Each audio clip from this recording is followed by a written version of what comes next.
Now, supposing I remove 0. So this is, I take the set R and remove the 0 from that. So that's a subset. So this symbol means the set of all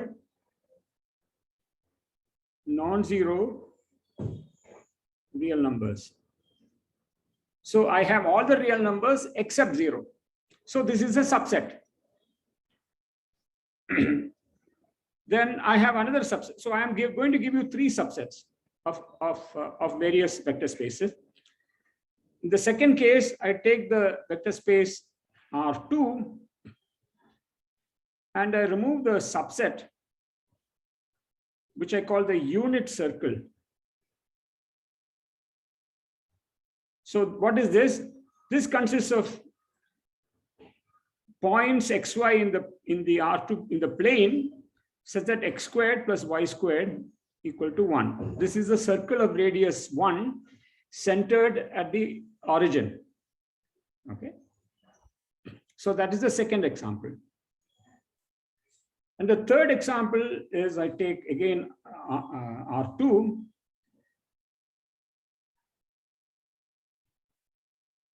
and I remove, I don't remove, I consider the subset, which I call delta for diagonal. Delta is, I use the delta because I want to think of delta is D, and D is short for diagonal. What is this? This consists of points with coordinates x, y, such that x and y are equal. Okay, so this is the third example. So on the right hand side, I have 3 vector spaces. So let me write.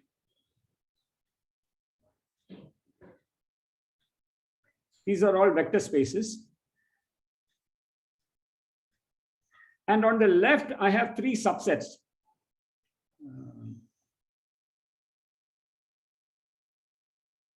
So I have in the first example, I have a subset of R. And in the second and third example, I have subsets of R2. So now the question is, which of these subsets are subspaces? So then it's a matter of applying, understand. So question. So I ask you the question. In these 3, which of these subspaces?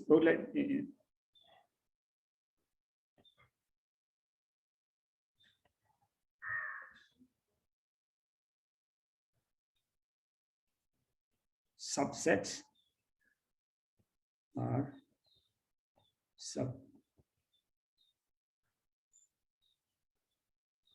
So when you see a question like this, first of all, you ask yourself, do I understand the terms here?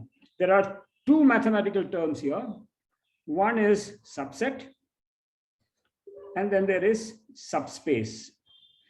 And before that, there is even the question of, do I understand the meaning of this sentence in English? Because for none of us, English is our mother tongue. My mother tongue is Tamil or maybe Malayalam.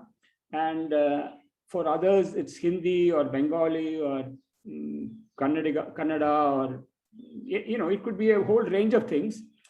So again, we have a problem that we are talking in a language that's not our mother tongue. So that's the 0th problem. The next problem is there are 2 mathematical words here, subset and subspace.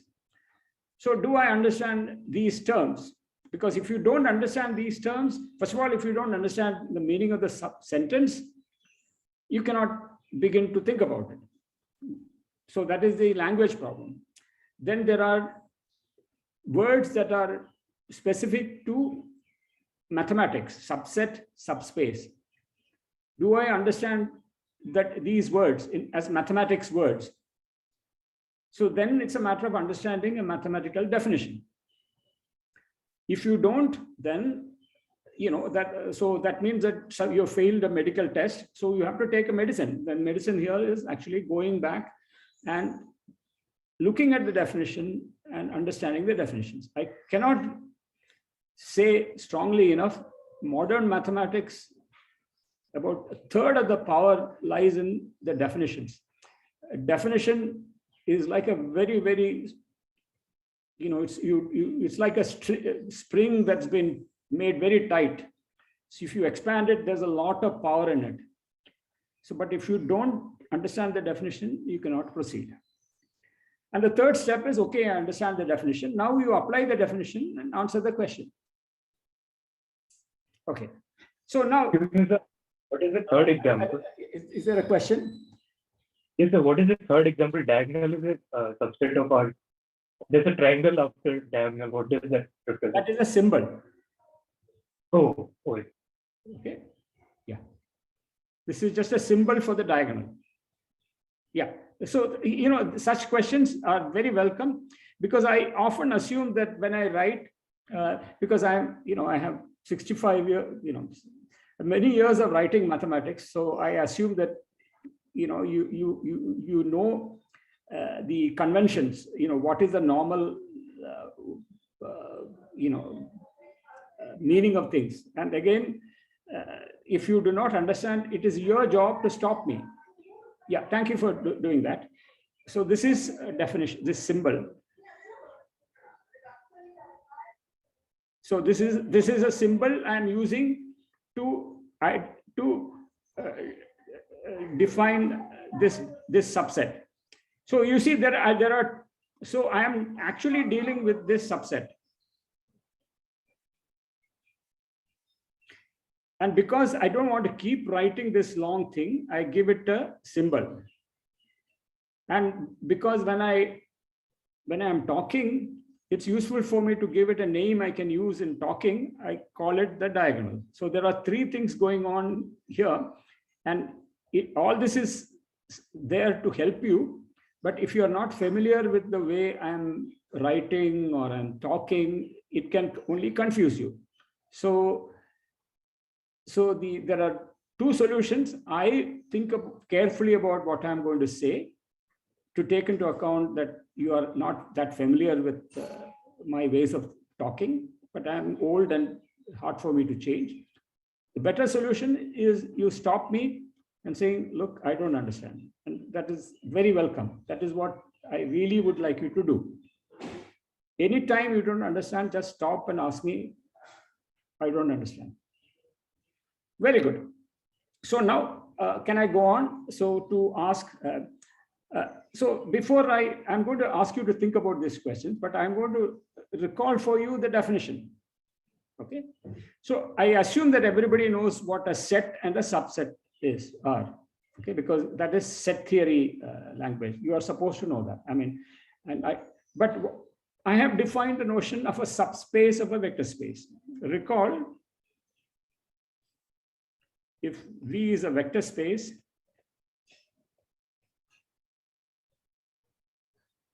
a subspace W is a subset that satisfies two properties.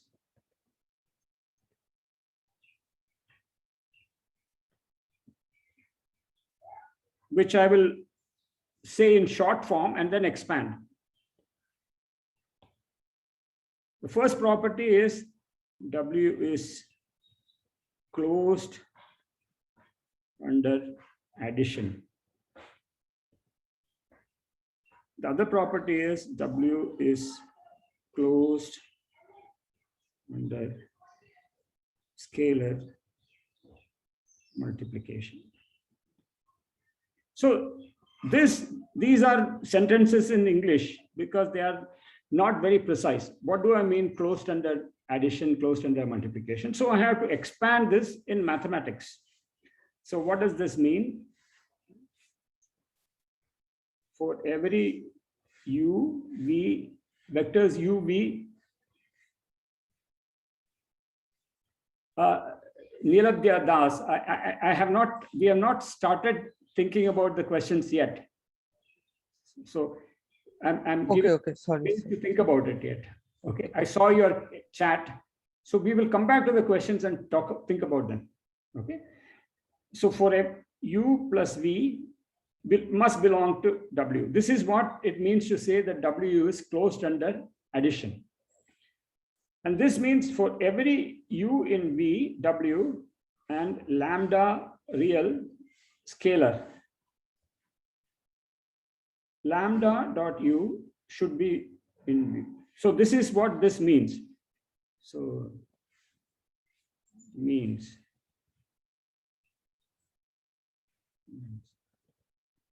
Okay, so now you know what this means. Because now we have recall means remember. So when I say recall, I'm asking you to remember the definition that I gave you in the course. Okay, so now go back to the question. You know what this means. You know what subspace means. Now you can think about the three questions. You are given there are three questions. I'm given a subset of R.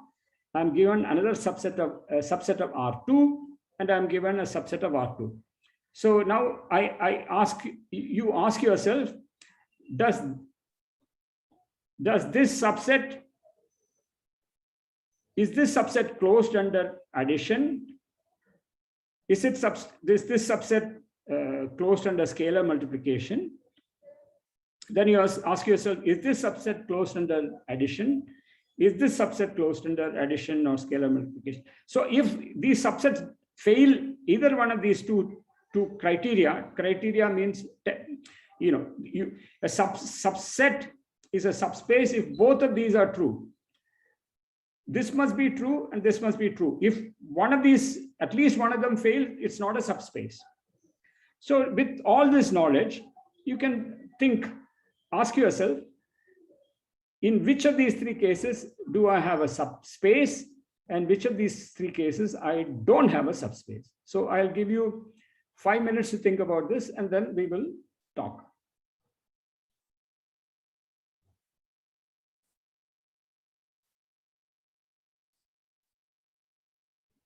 And for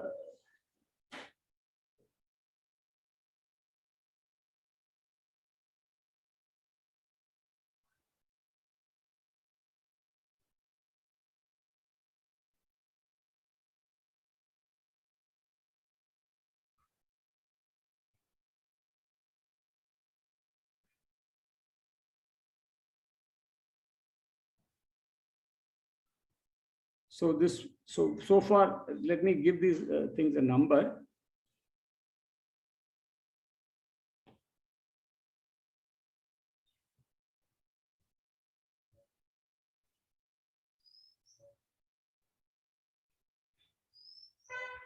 While for those who know the answer, let me give them another question to think about.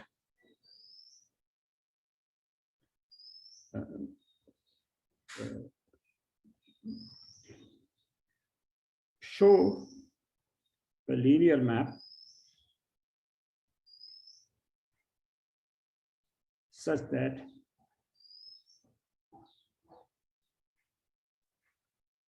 delta is kernel of T. So T should be a linear map from R2 to some vector space. Okay, this is question number 2 that we will think about. But this is for those who know the answers to these three questions.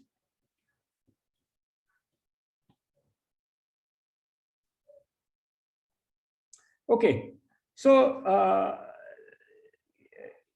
is there anybody who doesn't know the answer to these three questions?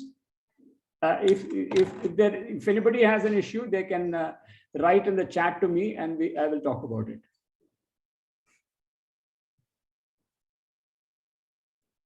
If anybody does not know the answer to any one of these three questions, is confused about any one of these three questions, we can he or she can write to me privately in the chat, and we can I will discuss this.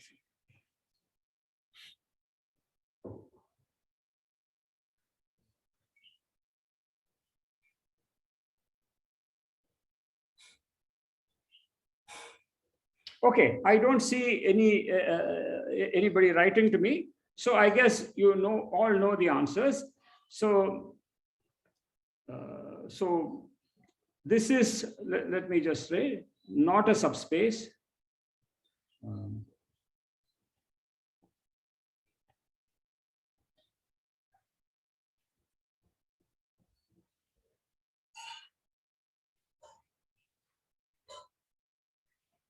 Not a subspace. It actually fails both tests. For example, if I take the vector 1 and I take the vector -1, the sum is 0, but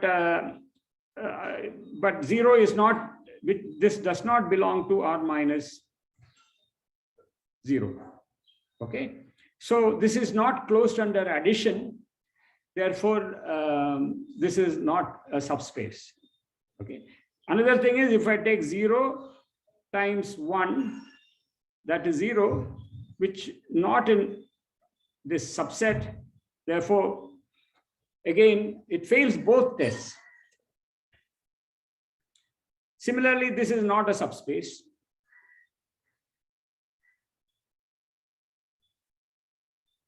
But this is a subspace.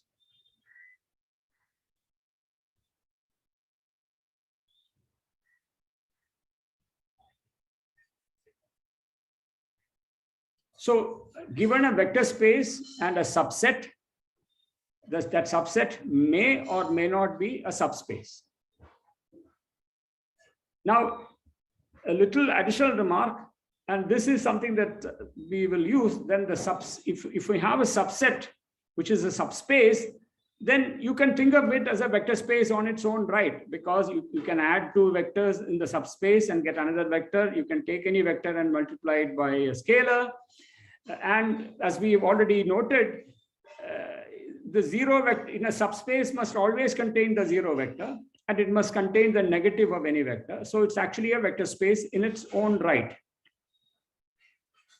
And finally, if I have a subset of a set, there is a natural map, namely from the subset to the whole set, which is the really stupidest map you can think of.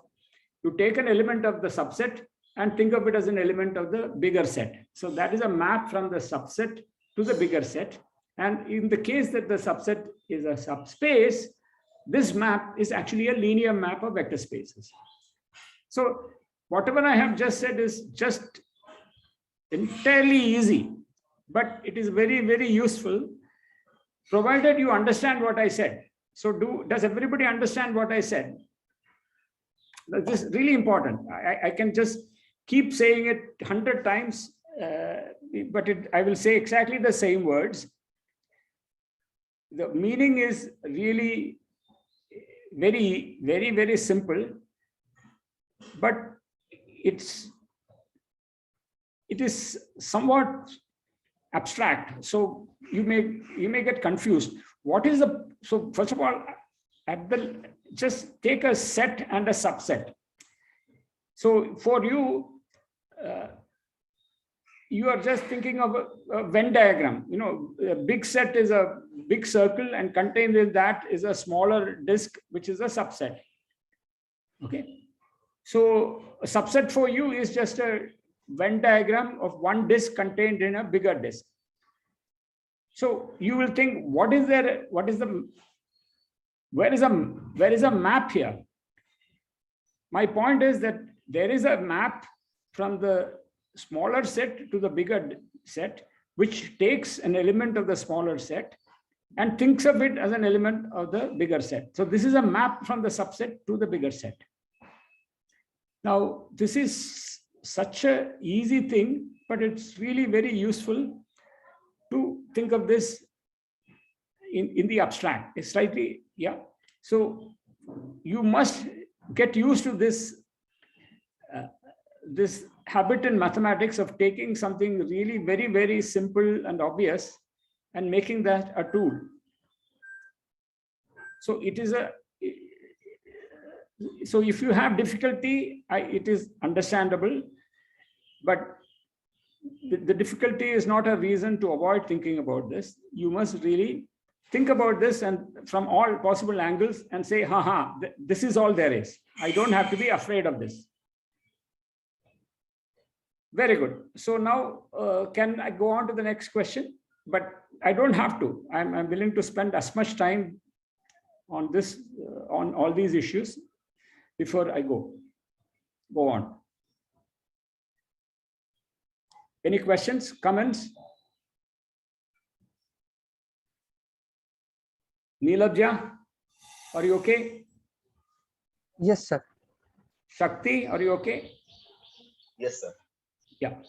Aditi? Yeah. Yes, sir. So good. Yeah. And I see Srimati and Ruptak. These are the two people who have their videos on. Is it okay? Is it all okay? Yes, sir. Very good. Okay. So now let us go on to the question that I already put up in blue, namely. So let us come back to this. I put it up in blue, which let me just write it again so everybody has time to think about this.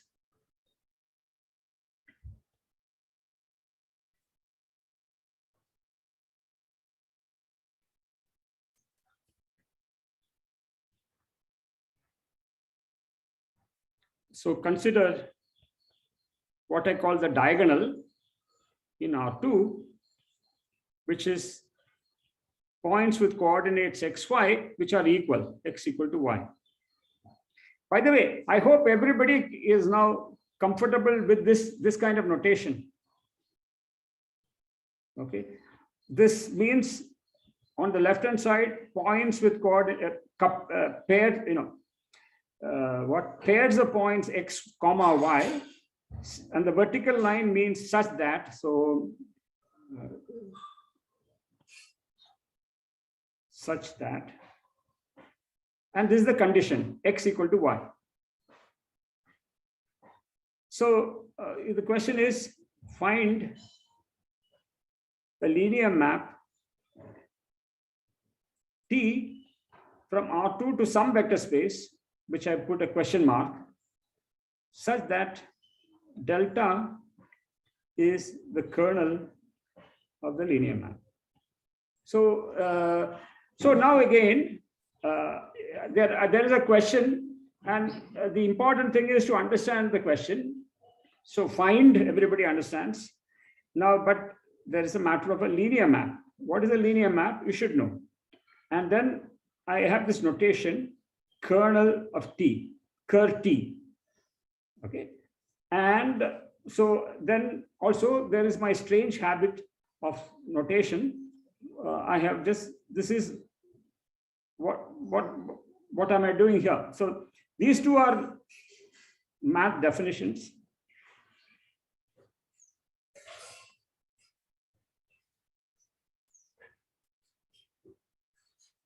This is my notation. So if you don't understand my notation, of course you should stop me and say, look, I don't understand. But then there are two mathematical definitions, words being used. If you don't understand, that means you have to go back and examine your understanding. Shakti, you have raised a question. Raise your hand. Sir, yeah, sir, if we take a subset of R square such that it contains the elements of form x0, like for some x, and it is being unioned with a 0,0 element, then will it be a subspace? If you take a subset of what? A subset of form which contains the elements of form Subset x0. of what? Subset of what? R square. Of which? R square. What is the R sphere? What is the R sphere? R square, sir, the Cartesian plane. So he's saying R squared. You mean R squared? You mean R2? Yes, sir. Okay. If you take the subset of R2, which subset? The subset which contains the elements of form x0. Okay. And if we take the union of this with the 0,0, then will it be a subspace? What do you think? It will be, yes, sir. Yeah, because that is also so I'm putting question 2 on pause. So let me give myself some. Let me see if I can do something fancy.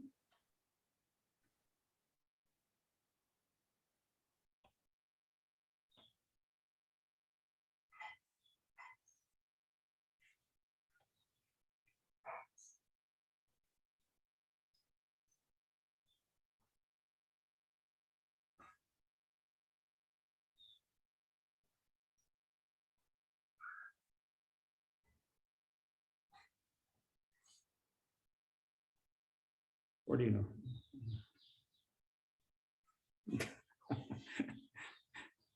Okay.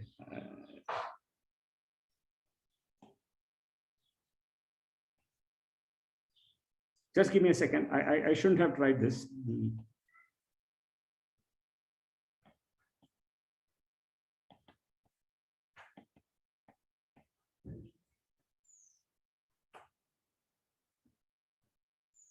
Very good.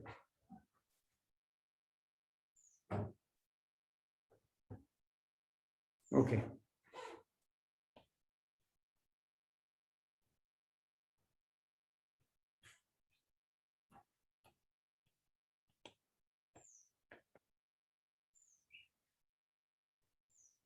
Okay. Okay.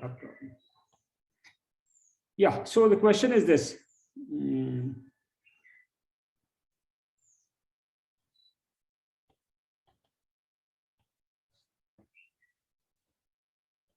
In R2, let me not draw pictures. I think sometimes drawing pictures doesn't help.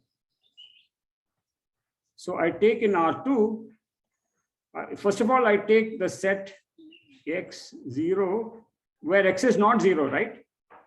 Shakti? Yes, sir. Yes, sir. X is non-zero. And then I take the union with 0, 0. Is this your question? Yes, sir. I take this. Is this a subspace? Am I right? Is this your question? Yes, sir. Okay, but you know, the answer is yes, because this is also the subspace X0, X in R. This is just the what we call the x-axis, right? I mean that. Okay. First of all, do you agree that? Do you agree with this? Do you agree with this equality? Yes, sir. Yeah. Yes. Because this gets you all the points x0 with x is non-zero, and then you also have the point where x is 0. So this is equal. This union is equal to this. Yes, sir. And that is a subspace is easy to see. Yes. Okay. Yes. Yeah. Thank you, sir. Yeah. So now let's come back to my question 2. So the question is, I consider my old friend the diagonal in R2. The set of points in R2 with equal coordinates, x and y coordinates are equal. We agreed that it's a subspace, and your task is to find a linear map from R2 to some other vector space, which you have to decide what it is, so that this subspace is actually the kernel of the linear map. So when you see this question, you should first ask yourself, do I understand the meaning of this question in English? Then, do I understand all the words that occur here, which have a mathematical meaning? So there are 2 of them. There is a linear map, and then there is also my notation ker T, and finally there is the notion of kernel of a linear map. So these 2 things you must ask yourself, do I understand? And finally, I have put this question mark there, which means that's my shorthand of telling you that you have to not only find the linear map, but you have to also decide what vector space to take to put in the question mark place. Okay, that is my shorthand. So if you don't understand my shorthand, again, you should ask, I don't understand. But now I have explained to you. So if you don't understand the question, that means you don't understand what linear map means, and you don't understand the notion of the kernel of a linear map. If you do understand these terms, then you can think about it. So again, I will give you 5 minutes to think about it.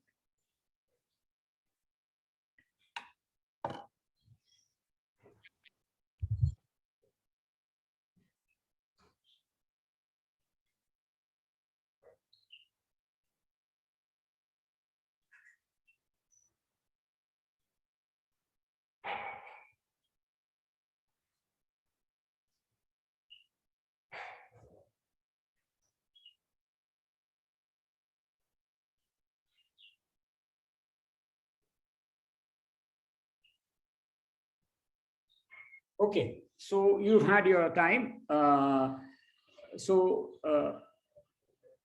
Let me just ask, Nilabja, I'm not at campus, I'm in Pune. Yeah. So now the question is,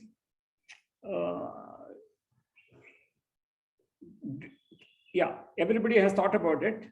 So there are two parts of the answer. You have to put in a vector space where the question mark appears, and then you have to give a map. Okay. So first of all, if anybody knows, don't give the answer if you know it, but I'm going to ask the answer in two parts. If anybody has a candidate for what the second vector space should be, where the question mark is, you can tell me. You can unmute yourself and tell me. R. R. Okay. There are many people who say it should be R. That means that you already have a guess what T should be. Let me just go down and give a, so everybody, R is a good answer. By the way, there is no unique answer, but R is a good answer. So treat that as a hint. And now everybody please, so let me just change my question.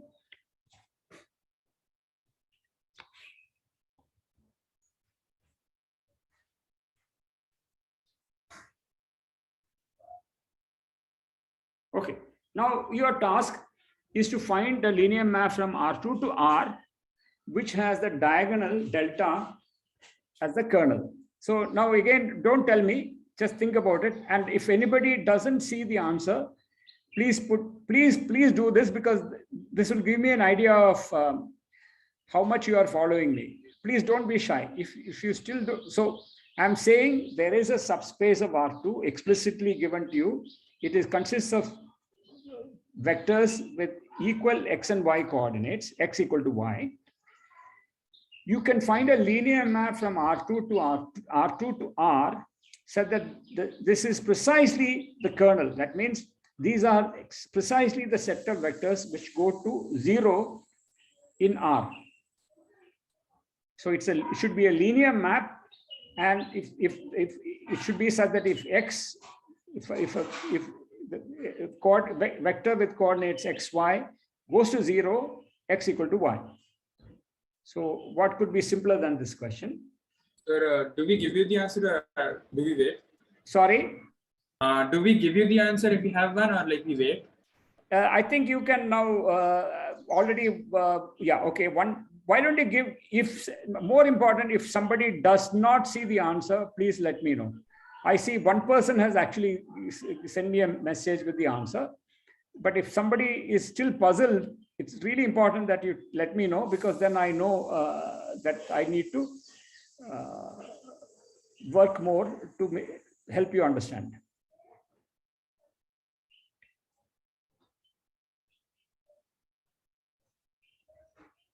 Yeah. Yeah, so somebody, I'm using this as a teaching moment. Somebody has sent me the following, which I will put in the chat, copy and put in the chat for everyone.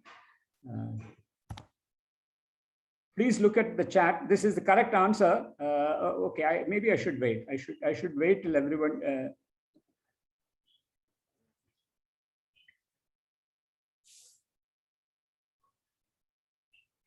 you can, yes, you can do that. Akash Yadav, you can do this. So, yeah, but that's unnecessarily complicated. So there are many people who are, okay. So let me just copy. I think by now, if somebody wants more time, let me know. Otherwise, I'm just going to copy.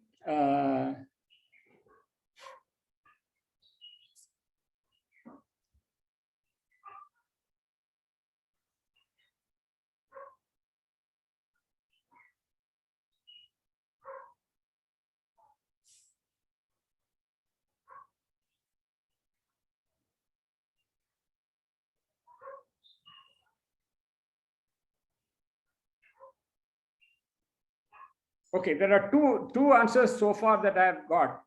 I'll just write both of them to you.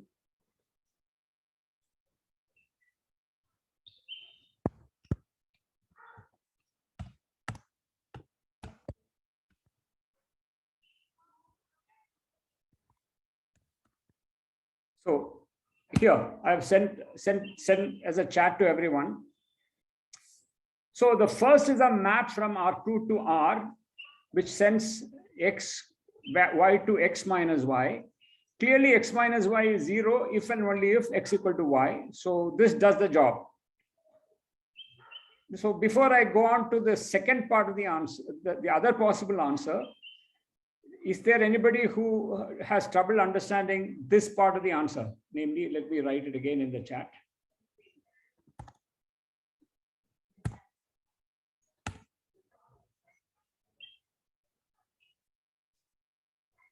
Is everybody okay with this? This is a map from R2 to R2, and if a vector xy goes to 0, if and only if x equal to y. So the kernel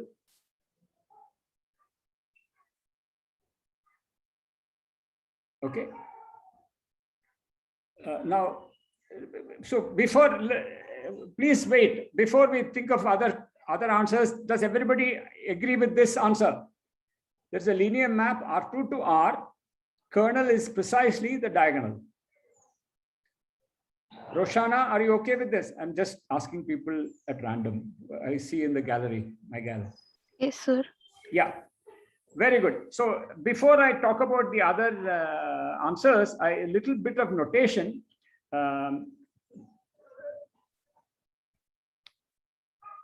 Okay, remember when I'm writing a function, what it does to a specific element of the first set, I usually write it like this.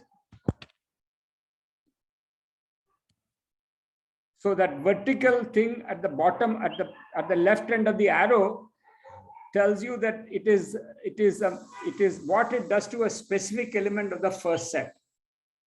So in other words, this is my notation for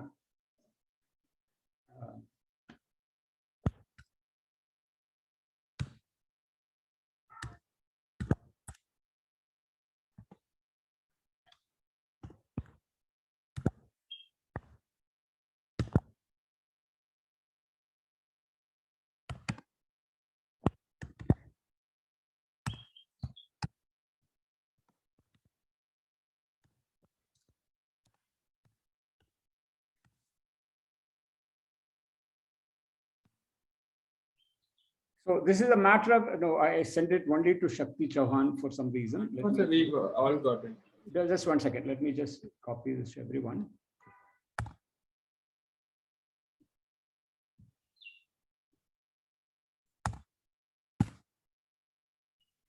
So when I'm writing a function, I have just the arrow. And when I write what it does to a particular element of the first set, I have an arrow with that vertical line on the left. This is very useful to distinguish these two different kinds of arrows. Okay, so just remember this as a matter of notation. When I'm writing an arrow that represents a function, it's just an arrow. When I'm writing what that arrow does to a particular element of the first set, put that vertical bar on the foot of the arrow, where the arrow starts. This is a matter of notation. Now, there are people who have suggested maps from R2 to R. So let's consider. So there are a number of answers that I want to discuss. So this is the first answer. So now this is not how the answer came to me, but I'm now putting that vertical arrow on the left of the arrow, vertical bar to the left of the arrow. So this is one of the answers that was given to me. Now this is a map. What is this? So who gave me this answer? Let me just check. This was Akash Yadav. So Akash, so what is your second vector space?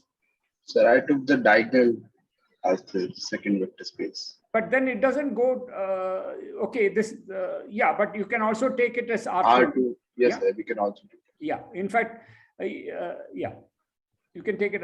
And Shaumil Bakshi also gave this answer. And you can also take this. Now, Shakti Chauhan gave this answer. Again, I'm putting the vertical bar. Yeah, so Shakti, where is this map? What is your second vector space? R cube. Huh? R cube. R cube, very good. Yeah. By the way, so usually we say R2, R3, etc., not cube. So even though the 2 or 3 appear like exponents, you just say R2, R3, R4, Rn. Okay. So this is how we usually call this. Okay. But this is good. This is a map from R2 to R3, and the kernel is precisely the diagonal. There was another,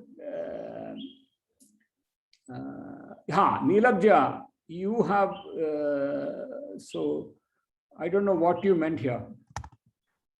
Sir, I just said that T is a map from R2 to Rn, such Okay. that T of x comma y is x comma y comma n minus 2 zeros, the n tuple. Very good. But then what is the kernel of this? Okay, sir, sorry, sir. It So should the be kernel of x this would be R2. minus y, x minus y. The 0. kernel of this would be R2. Yes, sir. Okay. Okay. So I think we have discussed this question enough. I just want to tell you to remember the difference between the arrow and the arrow with the bar on the left hand side. Okay. One refers to the function. The other refers to what it does to what your map does to a particular element of the first set. Okay. So this is a matter of notation, but if you get used to it, it's very helpful in understanding. Question, who was asking a question? Sir, if T is a map from a fixed vector space to the another fixed vector space, then the T is fixed, satisfying this particular condition. This delta is equal to kernel of T. Like from R square to the another vector space R to Rn, then the delta is equal to kernel T satisfying. No, it will depend. It will depend on the map, no? It will depend on, for example, if I take the R2 to R2, the identity map, XY going to XY itself. No, sir, I'm asking about this particular condition. Delta is equal to kernel of T. Yes, so you have to find the map. That was my question. I start with the delta, with the subspace, and then I asked you to find the map. So I don't understand your question. So if like we give some particular condition and we say that we have to define such a linear map from R square to the another vector space, then if we fix the another vector space, then T will be fixed. Like we cannot have more than one T satisfying this particular in fact, condition. if you take another linear map would be X, Y going to No, t will not be fixed. No. If xy goes to lambda, so if 2 times x minus y. Okay, here is another map. I'll write to everyone.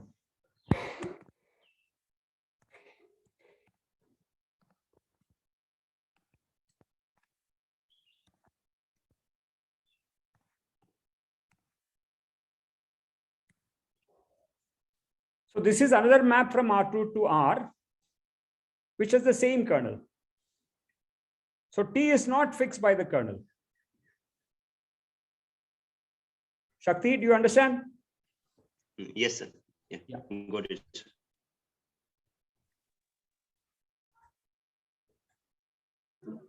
So somebody asked, are all linear maps having the same kernel isomorphic? So the answer is, you have to understand, you have to explain what you mean by isomorphisms of linear maps.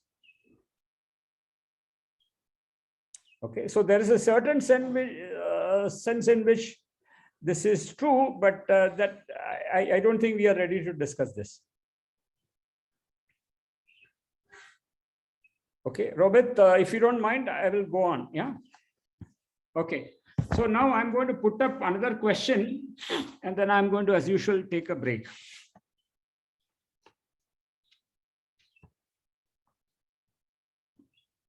Okay, let me see.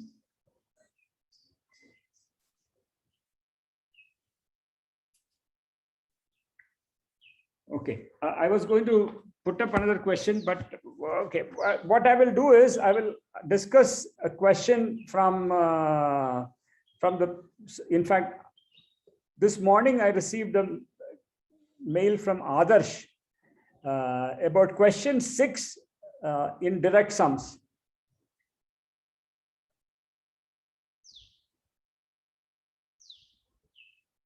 Okay, so there is a linear map from V to V, so that its square is the identity, and then you have to show that the vector space V is a direct sum of 2 subspaces.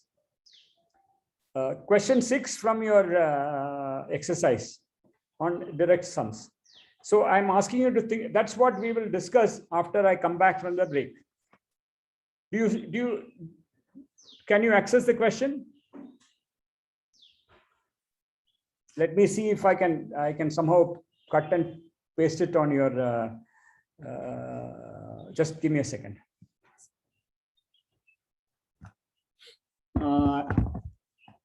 I don't think I can. So it is question 6 from the set of exercises on direct sums in your notes.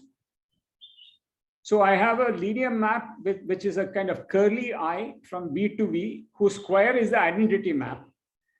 And then you show that V is a direct sum of V plus 1 and V minus 1, which are defined in the question. Okay. So I'm going to come back after the break and we will discuss this.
Okay, I'm back.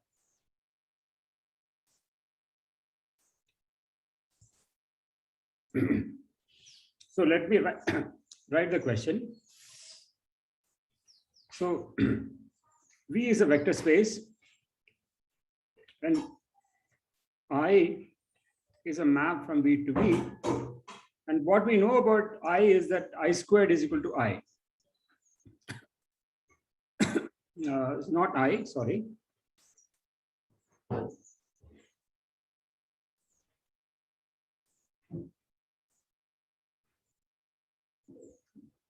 Prove V is, just 1 second.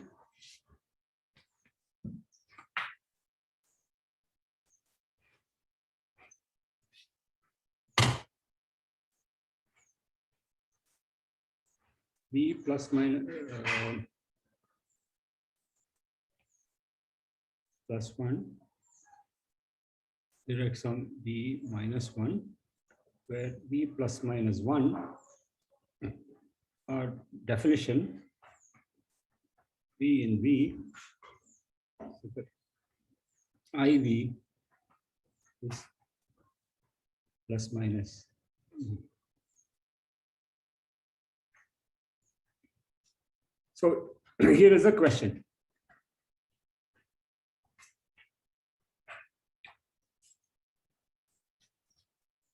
So, and So I it is just also I, given a right? hint. Isn't One isn't- second, 1 second.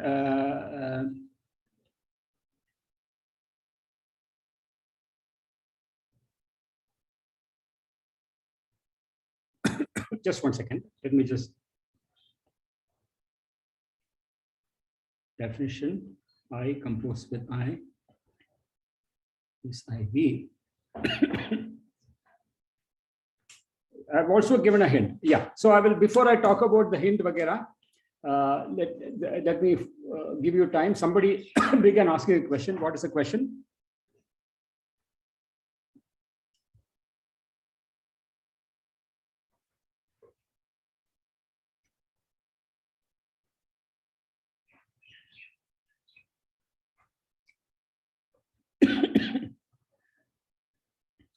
Somebody began asking a question.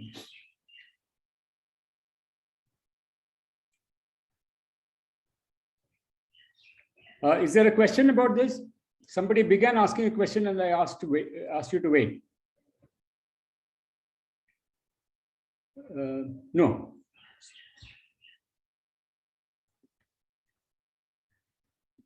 Okay, so then there's even a hint.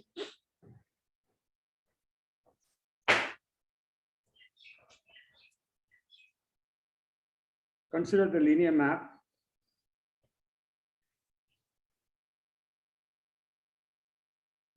P, which is half IV minus I.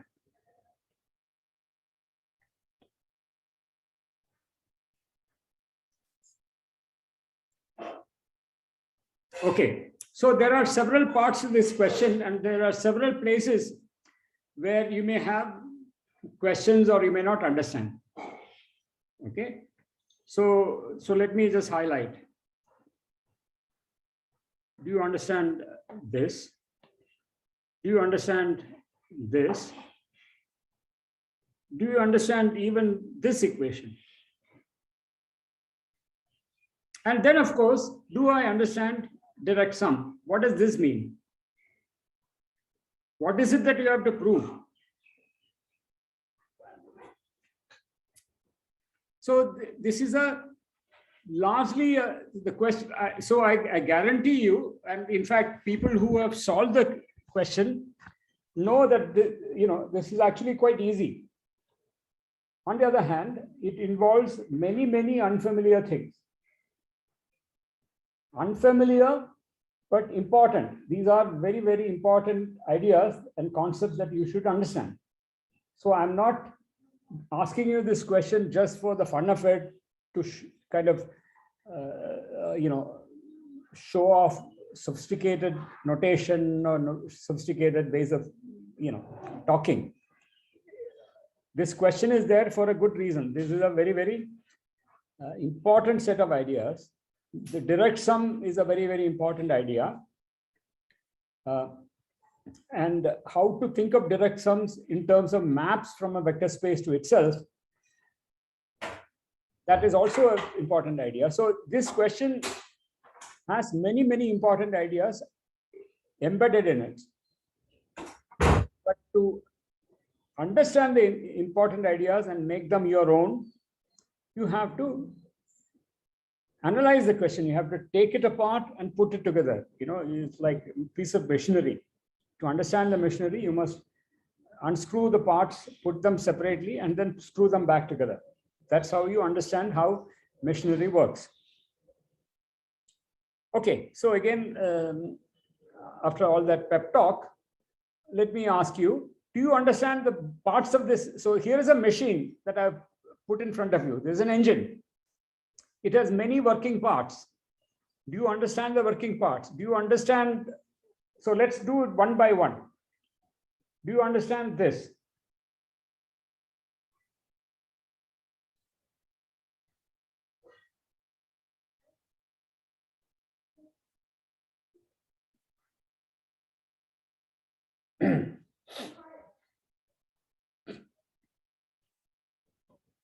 Do you understand what is meant by this equation? Okay. Okay, let me.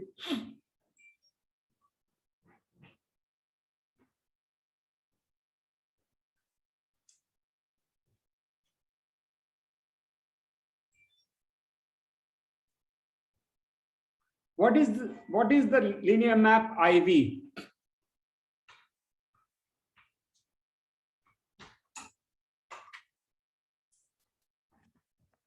So the identity map, I mean, IV of V is V. Okay, here is the answer. IVV is equal to V for every vector.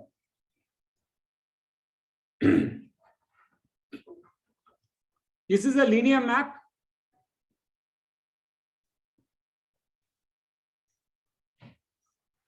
Does anybody doubt that this is a linear map? Well, this is a linear map because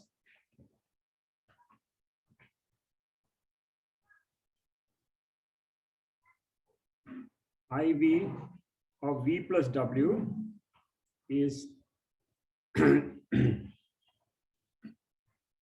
by definition of IV, V plus W, by definition of IV, which is again by definition of IV,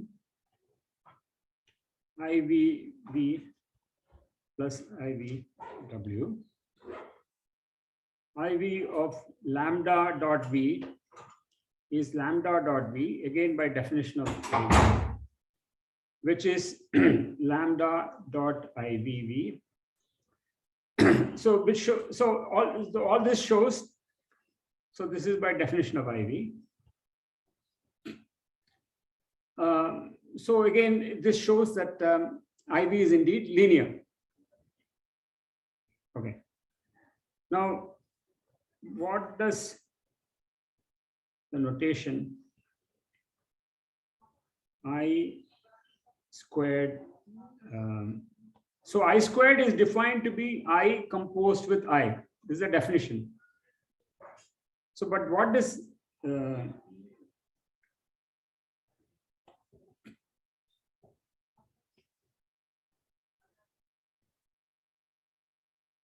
I composed with I mean? What is I composed with I acting on a vector V? What's the definition of this?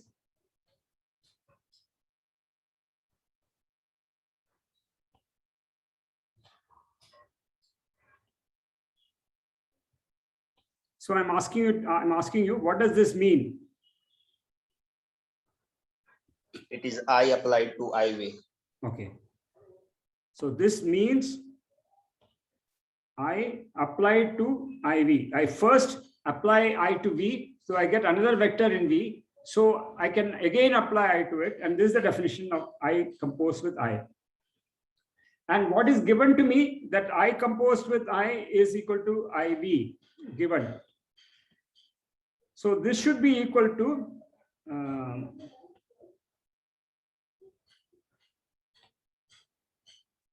IVV. But what is IVV? So this, by the way, this is capital V and this is small v. So let me make it clear. I capital V acting on small v. What is I capital V acting on small v? Aditya, are you there? Hello?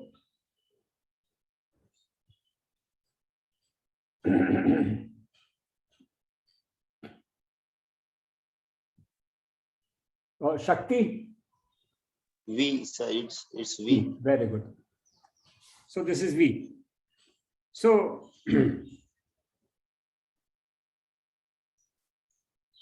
so what we know is that, so we don't know what this crazy I is yet. Okay, what is so I have my vector space V, and this crazy map I takes any vector to another vector IV. But if I now apply I again to this, I get back to. So this is what we know. So now we have to analyze what this curly I can be. So what we know is that if I take any vector, apply I to it, and then apply I to that again, I come back to V. So this is what's given to you, and then you have to say what could such a crazy map be. So now let me ask you,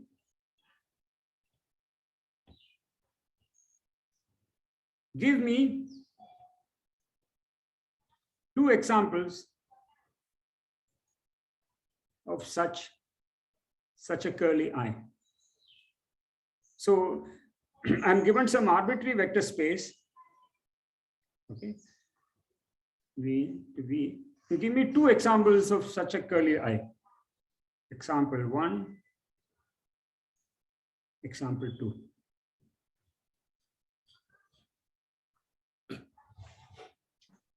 Can the examples use matrices and things? You can use matrices, but it is, there are 2 very simple examples that are very I easy of to V see. is equal to minus. Huh? I of V is equal to minus V. Okay, that is one. Yeah, that is. So I of yeah, V equal to V. I am. Yeah. By the way, Roshana, you said T of V equal to minus V. We are talking about I. So I know that this. Yeah, I can't type that. Good answer. Okay. Yeah. Thank you. Yeah. That's very good. Okay. So one answer is example. I made a boo-boo here. Should be example 1. So here is what 2 people have given, and there is even a simpler example. So in fact, let me write this here, because there is even simpler example. So example 2 is what 2 people have given. There is a even simpler example. I of V is equal to V. Very good. Yeah, thank you. I of V equal to V. Okay. Before I proceed, somebody has written to me in the direct message the following. Let me put it up, and then he calls it F is equal to A minus X. So first of all, is this a linear map? I'm asking the person who wrote to me, is this a linear map? No, sir. No, it's not linear unless A is 0. Yeah. Yes. Okay, so not linear.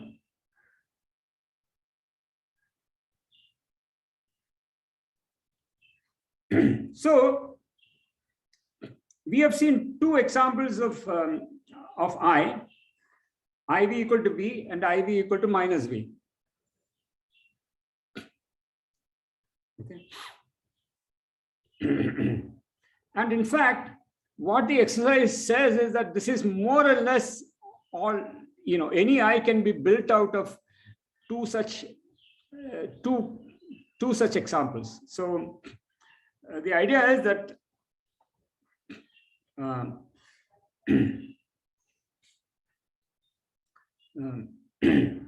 let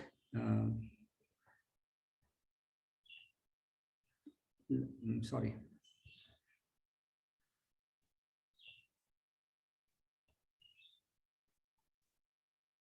So let V plus 1 be the subset V in V says that IV equal to V and V minus 1 be the subset and be the subset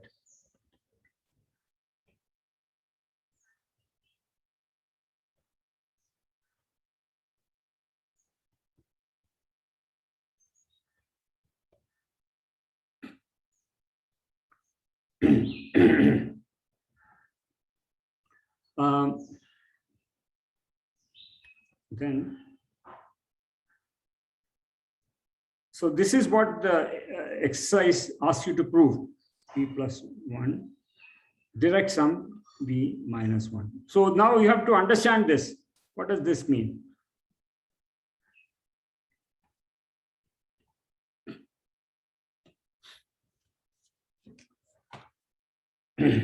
So this is what the exercise claims.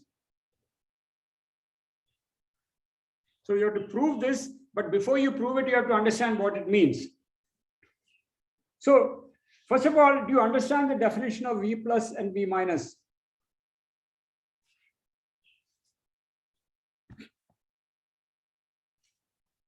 V plus consists of vectors in V, such that when I acts on the vector, you get the same vector. So, and V minus 1 consists of vectors in V, such that when I acts on the vector, you get minus of the vector. So these are both subsets of V. First of all, does everybody agree that I have given you two subsets of V? There is what I call V plus 1, which is one subset, and V minus 1, which is another subset. Does everybody agree that these are two subsets? Okay. And both of these are non-empty because there is at least one vector that's contained in both of these. So first of all, that is your first exercise. Both of these are non-empty subsets. Each of these is a non-empty subset because there is a very, very obvious vector which is contained in each of these. What is that vector? Zero vector. The zero vector, because curly I is a linear map, so it takes a zero vector to itself, and the zero vector is both 0 equal to 0V and 0 equal to minus 0V. Okay. The zero vector is both itself and it's negative. So zero vector is contained here.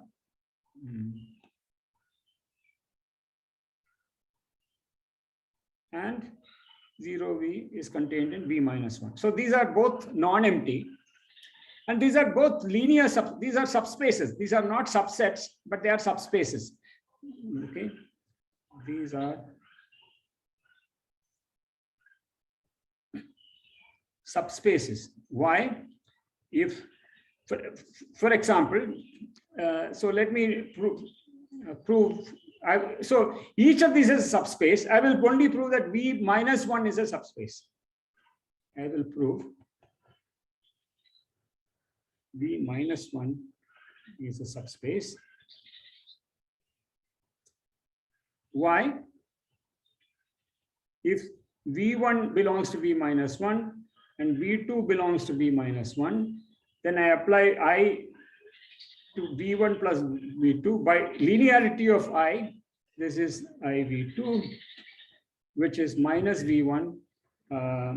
Let me not call this V1 and V2. Let me call this V and V prime.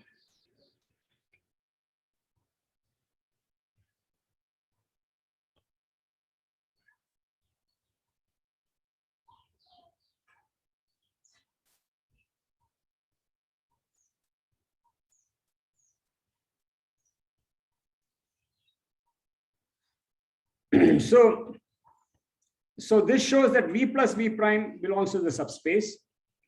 And similarly, I of lambda V is lambda of I of V, which is lambda times minus V, which is minus lambda times V. So the V minus is a subspace. And similarly, V plus is a subspace.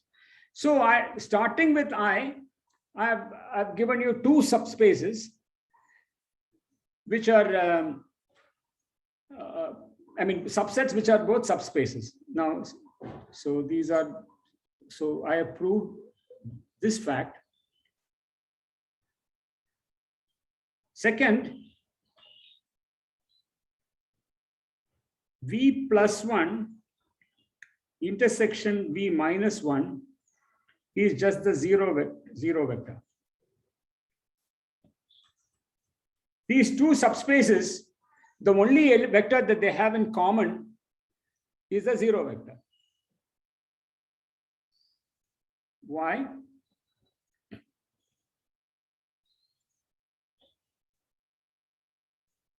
Why? If V belongs to V plus 1 and V belongs to V minus 1, we have IV equal to V and IV equal to minus V.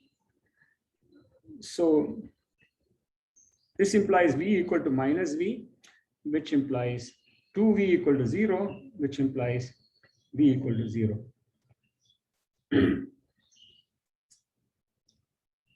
Okay, so the intersection of V plus 1 and V minus 1 are 0. Now, what is left now to prove? So now I'll make a claim, and this is where you have to really understand the notion of sum and direct sum. Claim to prove that V is the direct sum of V plus 1 and V minus 1, we need to show that any vector, let me call it U in V, can be written as a sum U equal to W plus, let me call this W plus and W minus. This belongs to V plus 1 and this belongs to V minus 1.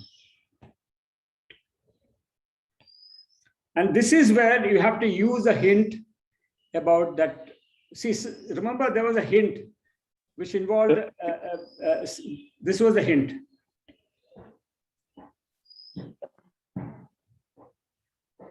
Yeah. Is it just 1 possible second. to, yes, sir. This is the hint that you have to use. Yeah. And then is it possible to prove that the entire vector space could be classified into elements of W plus and elements with the notation W minus? You mean the entire vector space must lie in one or the other? Any vector must lie in one or the other? Yeah, classification. So no. When you say classify, what do you mean classify? And then you could choose any arbitrary complex number. Either it should lie at G plus or it should lie in V minus. Okay. Yeah. So now think of the following example. So so far we've been working a little bit in the abstract, but so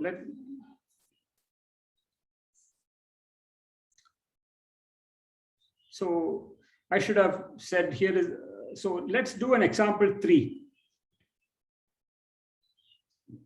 So the An screen example sharing 1 and has example stopped. 2. Let me do an example 3.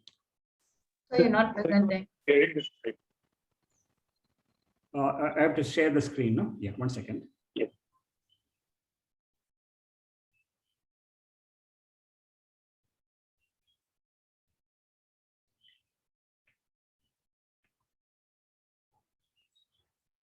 So let me do an example 3.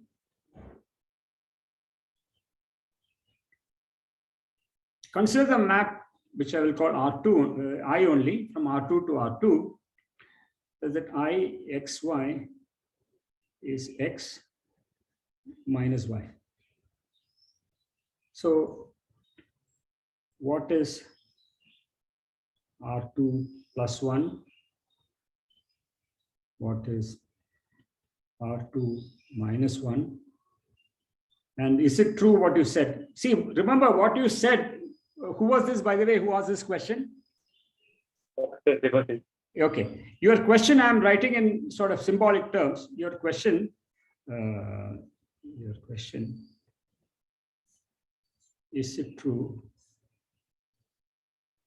that R2 is R2 plus 1 union R2 minus 1? That's what you if you took the sentence that you said and give it the meaning that you gave it, what you said was that any vector must lie in either R2 plus 1 or R2 minus 1. Yeah, it could be a disjoint union.